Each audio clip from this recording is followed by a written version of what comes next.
सांझे सांझे गांव के पगडंडी तोहराना में मन डोले। कांधे पर गमछा हाथ में बीड़ी अखियां बोले मोना बोले। नैहर के अंगना याद करेला जैसे आम के डाली। तू जब हंसलू बाकिर जान गगील लागल दिल में लाली। तो हर चाल पर छत्तियां धड़के जैसे बाजे ढोल। नजरिया फेर लू चोट दे गईलू फिर मन ना होल। अरे सुनना ना सुनना हमरा ओरिया देख, दिल के खेत में पिए राइल बारेख। थोड़ा सा हंसी दे थोड़ा सा बोल, ए गोरी तोरे बिन सुना बा मोर। गौरा के अखियां हमरा के पागल कर दी। गौरा के अखियां रातों दिन बैठल कर दी। अखियां में बस गईलू दिल में धस गईलू। गौरा के अखियां हमरा के पागल कर दी।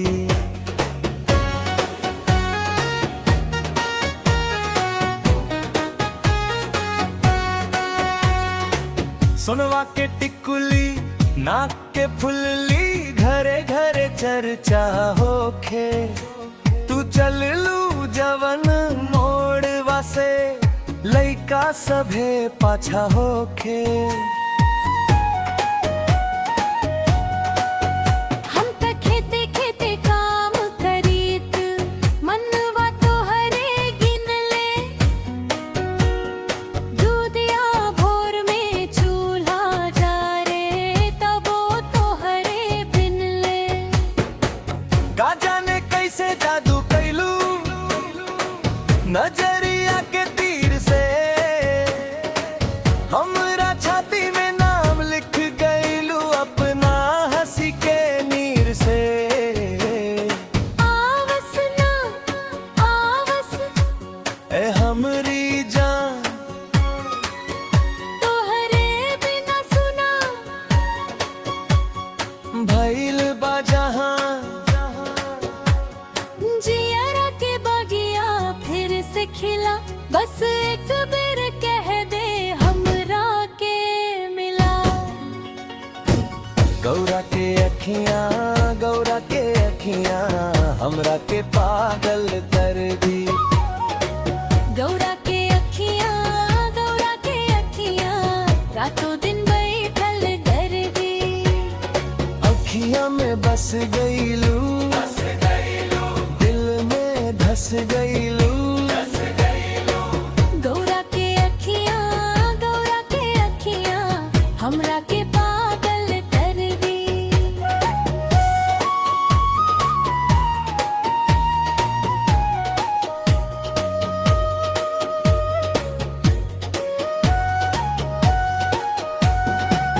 गांव के पोखरा पार जैबू त हम पहिले देखब। चैता फगुन कजरी सब में तोहर गीत हम लेखब।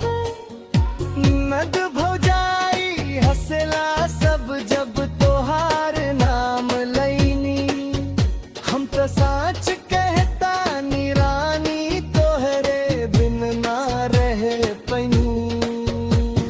राखस ना दूरी है दिलदार, इतना ताबेरा दे। हमारो मन के पत्थरा पिघले, बस एक नजरिया फेर दे। दिनवा कटे राख जले गौहरे सोच में। मनवा बोले चलस तोहरे खोज में। जैसे सावन के पानी सूखे खेत जगावे, ओइसे ही